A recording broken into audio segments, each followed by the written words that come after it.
Ok, très bien. On s'arrête là-dessus. On a déjà fait très très long. Par contre, on reste en NBA. Il y a encore deux petits sujets NBA. Le premier, bah, c'est Greg qui va nous le présenter. Greg, je crois que tu as choisi un petit chiffre pour illustrer justement ce. Ah ouais, je pense que, alors certes, on aurait pu donner plein d'autres chiffres, mais je pense que c'est le chiffre auquel on ne pouvait pas passer à côté, c'est 10 milliards de dollars, 10 milliards. la vente des Lakers, tout simplement, par Mark Walter, qui est également le patron des Los Angeles Dodgers. Tout à fait. Donc, il s'offre deux franchises à Los Angeles, dans deux sports différents. Donc voilà, 10 milliards, c'est. Alors, tu avais un tableau, Ruben, donc je vais te laisser en parler, Ouais, tout à fait. mais 10 milliards, voilà, c'est exceptionnel, c'est un chiffre mirobolant, ça montre la qualité, c'est pas le mot, mais ça montre l'importance C'est ça. historique que revêt cette franchise des Lakers, tout Mhm. simplement. Voilà. C'est ça, parce que ouais, voilà, le tableau que je vous affiche là à l'écran, c'est le top 10 des plus grosses ventes de franchises américaines, tous sports confondus, hein. Il y a de la NBA, il y a de la NFL, il y a de la WNBA aussi. Mais par exemple, voilà, les Lakers, c'est largement, enfin, c'est l'équipe top 1, 10 milliards de dollars en 2025. Il y avait les Boston Celtics qui avaient été revendus pour 6,1 milliards de dollars. On est quand même à presque 4 milliards. C'est énorme. C'est une différence Et c'est énorme. en plus il y a quelques Il y a semaines. quelques semaines, voilà, tout à fait. Donc c'est pas en mode, tu sais, le marché a évolué. Non, non, c'est A que voilà. explosé, ouais, C'est exactement. ça Non, qui est c'était il y a quelques semaines.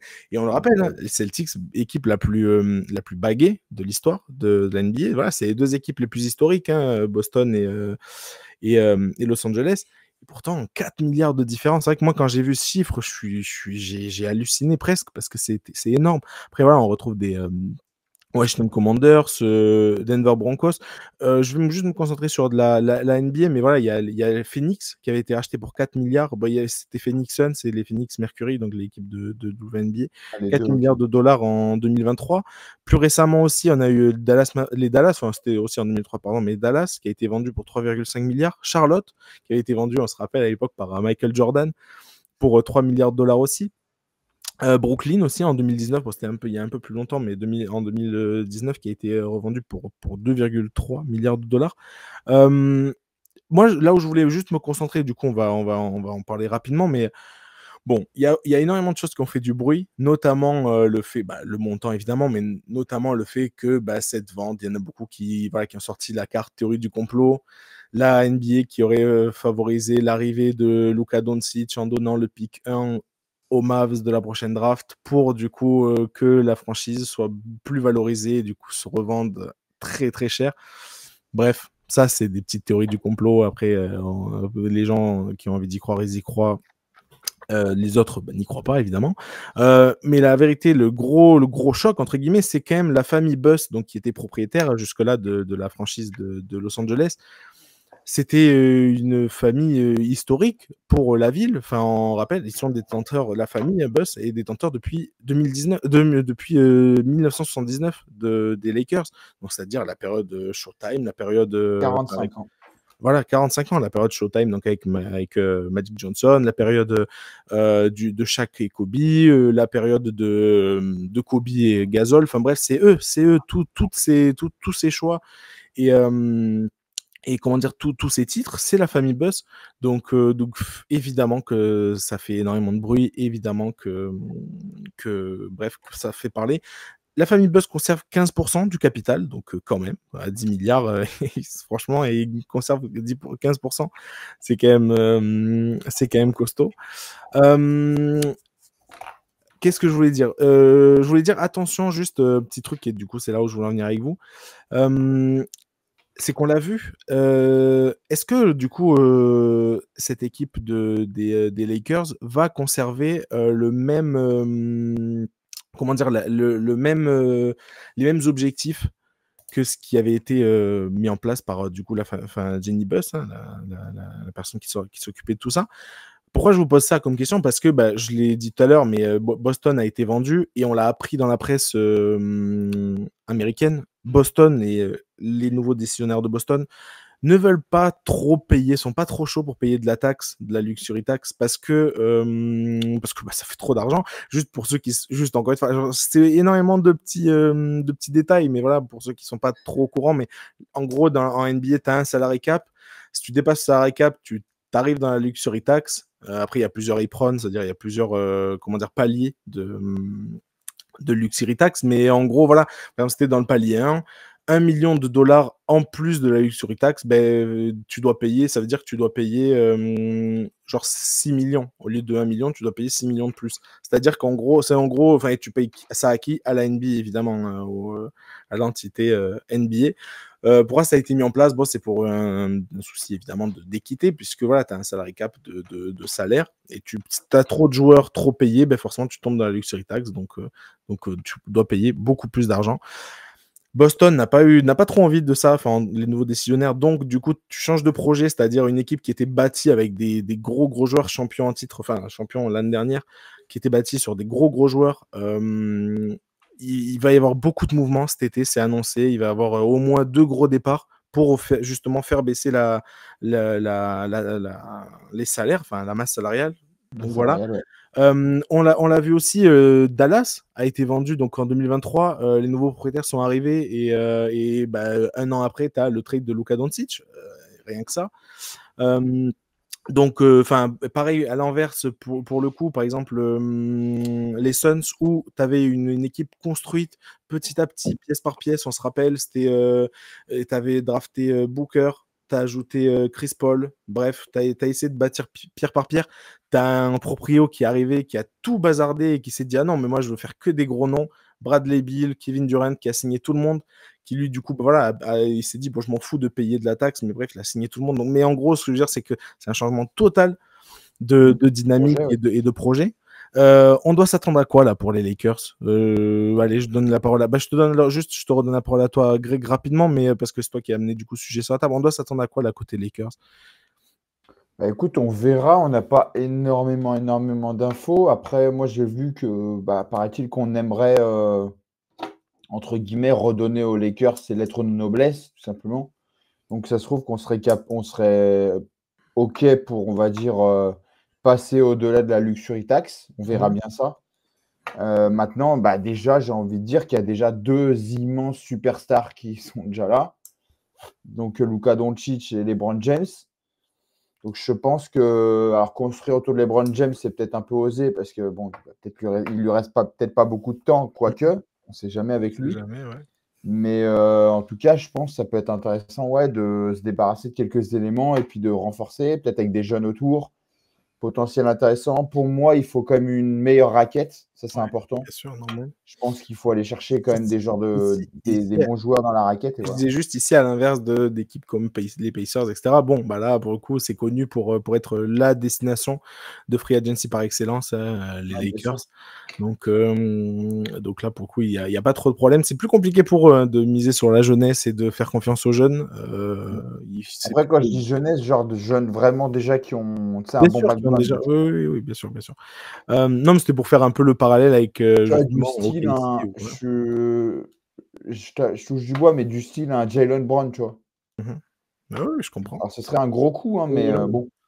Tu vois, il est quand même. Il a quoi? Alors après, je me trompe peut-être, mais je crois pas qu'il est si âgé que ça. 27, je crois. 28. Jaylen Brown, il a 28. 28. Peut-être un peu. Enfin, quoi que ça peut passer, mais voilà.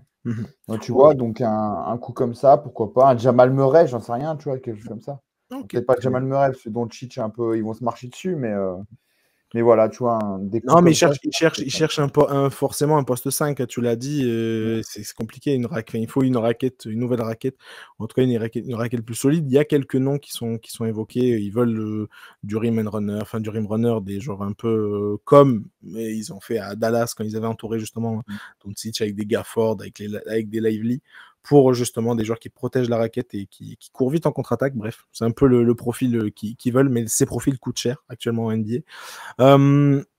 Juste pour... on va finir Jaren Jackson Jr., tu vois, je le verrais bien là-bas.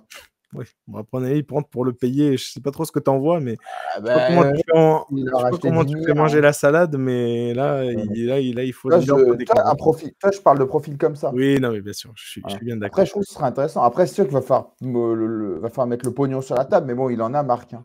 Non, mais c'est Marc pas. Walter, Oui, et d'ailleurs, juste là, je voulais terminer un peu là-dessus. Après, si tu veux, je donne la parole à toi, Nico, mais rapide. Après, je voulais parler après de KD, et là, ça te concerne un peu plus, donc c'est pour ça que je t'ai pas trop donné la parole juste là-dessus. Mais Walter, donc le nouveau proprio des Lakers, s'en fout un peu, je pense, de la luxury tax. Ça, tu l'as dit, je pense qu'il en a de l'argent. Surtout que, en fait, quand tu fais la compa, entre guillemets, avec du coup. L'équipe qu'il a en WNBA, en WNBA, n'importe quoi, en NBL, donc les Dodgers, justement, tu as dit, eux, champions donc en 2024, sont l'équipe qui paye le plus de taxes de la ligue de baseball en Amérique. Donc bon, voilà, s'il le fait en baseball, je pense qu'il va le faire en NBA. on est d'accord, les Dodgers, si je dis pas de bêtises, c'était l'ancienne franchise de McCourt. Mais C'est ouais, bien ça? oui, il me semble bien, ouais. Oui, tout à fait. C'est ça, Et Nico, hein? surtout, non, mais surtout qu'en plus, je crois que Ouais, c'est d'accord. je sais pas s'il nous entend. Ouais. Nico, tu nous entends? J'ai l'impression que, ouais, que Nico nous Non, on l'a entend plus. perdu. Enfin, moi, je l'ai, mais je l'entends pas non plus. Ouais, pareil. Il est Attends, concentré, mais on ne sait pas ce qu'il fait. je vais juste lui envoyer un message. Euh, Est-ce que par hasard il pourrait rafraîchir? Allô? Tu nous entends, Nico? Vous m'entendez là? Oui, oui, Moi, je je vous t'entends, entends. ouais. Ouais. Ah, ok. Bon. C'est bon? Vous Là, m'entendez je ou pas? disais juste, Ouais. les Dodgers, c'est pas l'ancienne franchise de McCourt? Oui, oui, Ouais, c'est ça. il les avait vendus pour 20 milliards de, Ouais. 20, Bah, Mark Walter, alors, 20 milliards je de pense. dollars. Oui, c'est ça. C'est lui. Je pense que c'était à lui qu'il les avait vendus. Ouais. Mais ça, D'accord. c'était, je crois, en 2013. Il me semble que c'était un peu avant qu'ils prennent l'OM. Oui, non, c'est pour ça. Il était en plein divorce notamment et il avait vendu les Dodgers à ce moment-là. Tout à fait. Ok, très bien. Nico, est-ce que tu as envie de réagir rapidement là-dessus? Je t'ai pas trop donné la parole, mais comme j'ai dit, c'est parce qu'après on va parler KD, on va parler Houston, donc j'allais donner un peu plus la parole après. Donc je sais pas, est-ce que tu as envie de réagir, mais Ouais, rapidement. non, mais après, c'est vrai qu'on n'a pas énormément, il y a des rumeurs, mais il n'y a pas énormément d'informations sur leurs intentions. Mais ce qui est certain, c'est qu'on a tendance à penser qu'ils ont probablement des ambitions, surtout quand on arrive au début, quand on vient de prendre un club, on veut imposer sa patte. Donc forcément, je pense ils seront beaucoup plus enclins à dépenser des sous plutôt que les propriétaires, les anciens propriétaires qui étaient là depuis plus de 40 ans, qui peut-être avaient une certaine usure, même si on sait que la présidente va rester, il reste actionnaire minoritaire aujourd'hui, mais je pense que faudra voir un peu leurs intentions, mais les nouveaux propriétaires vont probablement, en plus avec l'argent qu'ils ont, je pense qu'ils vont probablement vouloir frapper fort au moins sur les 2-3 premières années, j'imagine. Et moi, ce que je trouve intéressant, c'est que c'est comme ça d'avoir pris quelqu'un comme Doncic et de pouvoir construire autour de lui. Moi, je pense que ce serait intéressant qu'ils arrivent à construire autour de Doncic et qu'ils puissent prendre à la fois des profils jeunes et expérimentés, mais qu'ils puissent construire autour de Doncic. Tout à fait. Ça, ce sera intéressant parce que LeBron, oui, il sera là, mais on ne sait pas pour combien de temps, 1 an, 2 ans, Oui, c'est 3 ça. ans. Ça, il a plus de 40 ans, le bonhomme. C'est vrai que. Bon, Ils après, on ont sait qu'il est encore en forme, mais c'est vrai Ah, mais que bien sûr, mais. l'avenir, c'est pas lui. ils Mais ont par contre, Doncic, oui, parce que c'est quelqu'un qui est en pleine force de l'âge Tout à fait. et qui est encore jeune. Donc, je pense il y a vraiment de quoi construire une grosse équipe autour de lui, à mon avis. Tu veux rajouter ils quelque ont chose un bon choix de draft? mot de la fin? Comment? Ils ont un bon choix de draft ou pas cette année? Je crois qu'ils ont pas leur pic, hein, il me semble, cette année. Hein. Peut-être que je me trompe, mais il me semble qu'ils ont pas Bah, leur vu pic. la saison qu'ils ont fait, ce serait normal que.